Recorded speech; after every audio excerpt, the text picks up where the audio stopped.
Hello बच्चों, कैसे हो। देखिए आज हमारा टॉपिक है नोटिस।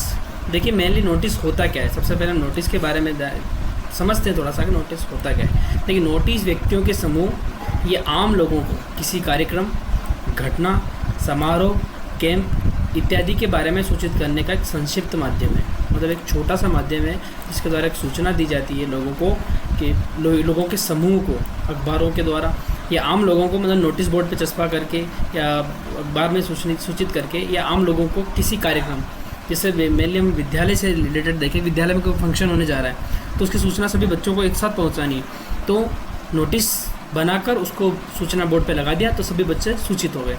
घटना, कोई घटना है उससे रिलेटेड कोई बात हो, समारोह कोई वही कार्यक्रम समारोह, कैंप वगैरह जैसे ब्लड डोनेशन कैंप, आई कैंप, या तो गांव में हमारे कोई आयोजित होने वाला है, विद्यालय में आयोजित होने वाला है, उससे संबंधित कोई सूचना एक समूह को पहुंचानी हो, व्यक्ति विशेष को सीधा नहीं, एक समूह को पहुंचाया जाता है, तो उसके लिए जो माध्यम होता है वो होता है नोटिस। बहुत संक्षिप्त शब्दों में हमारी बात को कहना, नोटिस में हमारी बात को बहुत संक्षिप्त शब्दों में लिखा जाता है, जिसे सूचना बोर्डों पर यानी जहाँ इन्फॉर्मेशन वगैरह प्राप्त होती है जहाँ से वहाँ सूचना बोर्डों पर लिखा जाता है या अखबारों में प्रकाशित किया जाता है। ठीक है, देखिए नोटिस लिखते समय जो जो इम्पोर्टेंट बात है कि हमें क्या क्या ध्यान रखना है वो बहुत इंपॉर्टेंट बात है। सबसे पहले ये कुछ पॉइंट्स हैं उनको समझते हैं हम लोग। यह संक्षिप्त और अर्थपूर्ण होना चाहिए, मतलब बहुत छोटा और अर्थपूर्ण ना, मतलब लंबा चौड़ा हमको बिल्कुल भी नहीं लिखना है, क्योंकि देखिए कम समय में ज़्यादा सूचना पहुंचाना नोटिस का काम है। कम समय में ज़्यादा सूचना पहुंचाना इसका काम हमारे नोटिस का काम है। अर्थपूर्ण होना चाहिए, पॉइंट टू पॉइंट बात कहनी है आपको। जो आपका पॉइंट है वो, जैसे ब्लड डोनेशन कैंप है तो सिर्फ ब्लड डोनेशन कैंप कौन आयोजित कर रहा है, कब आयोजित कर रहा है, कहाँ आयोजित कर रहा है, और बस इसके अलावा कोई फालतू, और जो भी इंटरेस्टेड है उन लोगों के नाम, सिर्फ इसके अलावा कोई फालतू बात लिखने की आवश्यकता नहीं। आकर्षक होना चाहिए, जो शब्दों का चयन है वो आकर्षक हो ताकि लोग उसको देख कर के आकर्षित हों। मेनली मतलब उसकी जो बॉडी है वो कैसी, वो आकर्षित होनी चाहिए कि लोग उसको आकर्षित हो कि क्या कोई नई सूचना आई है, तो वो ठीक है। अब आगे थर्ड पर्सन में लिखा जाना चाहिए बिल्कुल, क्योंकि मैंने बोला है आपको कि आम व्यक्तियों के समूह को बताना है, किसी पॉइंट टू पॉइंट बात नहीं करनी है, व्यक्ति टू व्यक्ति बात नहीं करनी है, फर्स्ट पर्सन सेकंड पर्सन आपस में बात नहीं करेंगे, थर्ड पर्सन को समझाना है, एक समूह को बतानी है आपको, तो भाषा सारी हमारी थर्ड पर्सन में ही होगी। ठीक है, आप तुम इस तरह संबोधन करने की कोई आवश्यकता नहीं, यू कोई आवश्यकता नहीं है। जिस संस्था द्वारा नोटिस लिखा जा रहा है उसका नाम, मतलब जो हेडिंग रहेगी, सबसे पहले हेडिंग में जिस संस्था द्वारा, यदि किसी विद्यालय द्वारा आयोजित किया जा रहा है तो उस विद्यालय का नाम, किसी संस्था द्वारा आयोजित किया जा रहा है तो संस्था का नाम लिखा जाएगा सबसे पहले। उसके बाद नीचे बाईं ओर उल्टे हाथ की तरफ हमें दिनांक लिखनी होगी। उसके बाद जिसे नोटिस लिखा जा रहा है, जिस हेतु नोटिस लिखा जा रहा है उससे, यानी क्या है, ब्लड डोनेशन कैंप है तो वो हेडिंग में देना है आपको, यदि कोई और फंक्शन है तो हमें वो उसमें देना है, हेडिंग देना है उसका, मेन बॉडी।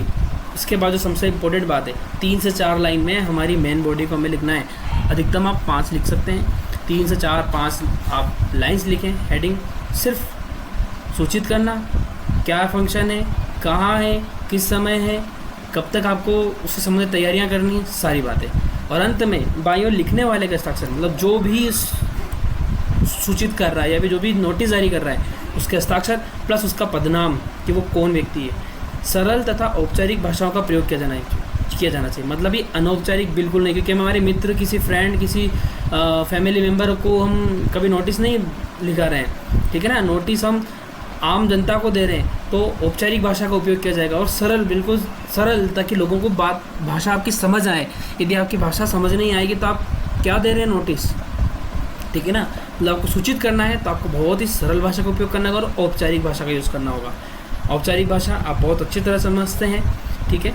फॉर्मल भाषा का आपको यूज़ करना है। एक उदाहरण मैंने बनाया है, देखिए एक फॉर्मेट बनाया है मैंने आपके लिए, ये थोड़ा सा कोई दिक्कत नहीं, आपको मैं PDF में भेजूँगा तो PDF में थोड़ा सा ठीक है। सबसे पहले जैसा कि लिखा था, जिस संस्था द्वारा नोटिस लिखा जा रहा है उसका नाम, तो government senior secondary school Jaipur, ठीक है, जयपुर का विद्यालय है वो नोडिए, तो उसका नाम आ जाएगा, ठीक है। अब उसके बाद बाईं ओर क्या लिखने हैं हमको, डेट, जिस डेट को हम नोटिस लिख रहे हैं, ध्यान देना है पूरे नोटिस में 3 डेट आएगी, 3 डेट आती है। कौन कौन सी आती है मैंने नीचे दिया हुआ है। ठीक है। डेट मैंने मार्च 21 इसलिए लिखा हुआ है। देखिए अगर आप इस फॉर्मेट में लिख रहे हैं, डेट पहले डेट फिर महीना और अगर साल लिख रहे हैं तो आपको साल और महीने के बीच में कोमा बिल्कुल अनिवार्य रूप से लिखना होगा, ठीक है। जो भी जिस डेट को आपका एग्ज़ाम रहेगा हम उसी डेट को नोटिस जारी करेंगे। तो मैंने मार्च 2021 लिख दिया पहले से, ठीक है। इसके बाद नोटिस हेडिंग, नोटिस की जो हेडिंग है यानी नेम ऑफ कैंप, कोई आई कैंप है, ब्लड डोनेशन कैंप है तो उस कैंप का नाम, कंपटीशन है कोई डिबेट कंपटीशन है, कोई प्ले है या कोई और भी कंपटीशन वगैरह है विद्यालय में, स्पोर्ट्स कंपटीशन वगैरह है तो वो हेडिंग मतलब जिसके सूचनार्थ नोटिस है वो हमको देना है। इसके बाद फंक्शन, जो भी प्रोग्राम कार्यक्रम वगैरह है क्या है, एनुअल फंक्शन है, गांधी जयंती प्रोग्राम है या 26 जनवरी का प्रोग्राम है, इंडिपेंडेंस डे, रिपब्लिक डे, कोई भी और प्राइज डिस्ट्रीब्यूशन फंक्शन है तो वो कोई भी फंक्शन आप यहाँ पर लिख सकते हैं। देखिए जितने भी मैंने फंक्शंस के नाम बोले हैं, annual day function, prize distribution function, Gandhi Jayanti, Republic Day, Independence Day, सभी में आपको कुछ भी चेंज नहीं करना है, सिर्फ आपको डेट चेंज करनी है और आपको आपका फंक्शन का नाम चेंज करना है। बाकी जैसा मैंने फॉर्मेट बनाया सेम टू सेम लिख सकते हैं, किसी प्रकार की कोई भी प्रॉब्लम नहीं आएगी। देखिए अब हम बात करते हैं, ठीक है, अब हम मेन बॉडी पे आते हैं। देखिए मैंने इसमें प्रयास किया है कि एक फॉर्मेट से हम ज़्यादा से ज़्यादा नोटिस लिख सकें। आप सेम भाषा का उपयोग कर सकते हैं, ज़्यादा से ज़्यादा नोटिस लिख सकें, मेरा प्रयास है। देखो all the students are inform, ये लाइन सभी चाहे वो किसी भी से संबंधित हो उसमें लिखा जाता है। अगर ये विद्यालय से संबंधित नोटिस है तो वहाँ पर इसको लिख सकते हैं। All the students are inform, सभी बच्चों को सूचित किया जाता है, सूचित किया जाता है। देखिए सूचित करने का काम कौन कर रहा है, विद्यालय कर रहा है, लेकिन सूचित किसे किया जा रहा है, बच्चों को, यानी बच्चे इंपॉर्टेंट है, इसलिए इसको हमने पैसिव वॉइस में बनाते हैं। इसलिए आर इन्फॉर्म, सूचित हो, दैट की आवर स्कूल, हमारा विद्यालय, इज़ गोइंग, हमारा विद्यालय जा रहा है, मतलब आपको हमने पढ़ा है अगर अपने कि फ्यूचर की कोई प्रोग्राम है, कोई निश्चिंत है तो उसको इस गोइंग से शो करते हैं।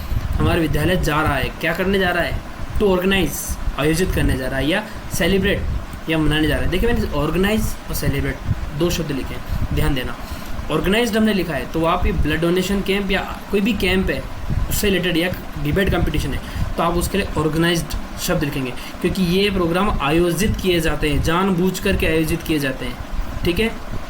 कोई फंक्शन है जैसे एनुअल डे फंक्शन है, ठीक है, वो एक डेट फिक्स हो जाती है, लेकिन वो होते हैं हर साल, वो मजबूरी में आयोजित नहीं किया, मतलब वैसे आयोजित नहीं किए जाते पीछे जानबूझ करके, ठीक है, वो होते हैं इसलिए वो सेलिब्रेट होते हैं, या ऑर्गेनाइज भी कर सकते हैं, कोई प्रॉब्लम नहीं है इसमें, ऑर्गेनाइज भी कर सकते हैं। लेकिन अगर इंडिपेंडेंस डे फंक्शन है, रिपब्लिक डे फंक्शन है, गांधी जयंती प्रोग्राम है, कोई फंक्शन है तो आप उसको सेलिब्रेट करते हैं, किसी भी फंक्शन को हम मनाते हैं, सेलिब्रेट करते हैं, आयोजित नहीं करते हैं, ठीक है, ये क्योंकि ये हर साल होते हैं, ठीक है। तो आप ये जो तीन है, ब्लड डोनेशन कैंप, आई डोनेशन कैंप और डिबेट कंपटीशन, ये ऑर्गेनाइज होते हैं, ठीक है। तो इनके लिए आप ऑर्गेनाइज यूज़ करेंगे, लेकिन मैंने लिखा है प्ले भी है तो उसके लिए भी आप ऑर्गेनाइज, प्ले भी सेलिब्रेट नहीं होता है, ठीक है, वो ऑर्गेनाइज होता है, आयोजित होता है, मनाया नहीं जाता। जैसे दीपावली हम मनाते हैं, ठीक है, एग्ज़ाम आयोजित होते हैं, ठीक है। नेम ऑफ फंक्शन, यदि नेम ऑफ फंक्शन कोई फंक्शन है, कोई भी, जैसे मैंने आपको बोला है जितने भी फंक्शन हैं, मैंने 3 या 4 नाम को बताएं फिलहाल अभी, जितने फंक्शन हैं आप उनमें सेलिब्रेट लिख सकते हो, कोई प्रॉब्लम नहीं, ठीक है। उनके लिए आपको सेलिब्रेट ही लिखना होगा। अब ऑन डेट मैंने हैशटैग लगाया है, क्यों लगाया है, क्योंकि यहाँ पे दूसरी डेट आई है, इस डेट के पास मैंने स्टार लगाया है, क्यों लगाया है अभी मैं नीचे बताता हूँ। इस डेट के पास मैंने हैशटैग लगाया है, उसका वजह बताता हूँ मैं आपको क्यों लगाया है। क्योंकि ये डेट, कौन सी डेट, जब हम नोटिस लिख रहे हैं, तो नोटिस में आज की डेट, ये डेट कब रहेगी, जिस दिन ये प्रोग्राम आयोजित होने वाला है, क्योंकि नोटिस हमेशा कब लिखा जाएगा, आज लिखा जाएगा, मतलब फंक्शन 4 या 5 दिन बाद है तब आज लिखा जा रहा है, और एक टाइम कब आयोजित किया जा रहा है। जैसे यहाँ पर मार्च अगर 10 है तो आपका फंक्शन 14 या 15 को होगा, शाम 7 बजे या सुबह 8 बजे से तक, ठीक है। हु आर इंटरेस्टेड, जो भी रुचिकर है, मे गिव, अपने नाम दे सकते हैं, किसे दे सकते हैं, देयर नेम टू अंडरसाइन, मतलब जिसने नीचे साइन किए हैं वे अपना नाम वे अपने नाम उसे दे सकते हैं। बाई डेट, कब तक ध्यान देना इस डेट पे, इस डेट पे आगे मैंने डॉलर का साइन लगाया। हमें इस डेट का मतलब ये है कि नोटिस लिखने की डेट और फंक्शन होने की डेट के बीच की डेट होगी ये, इन दोनों के मध्य की डेट होगी।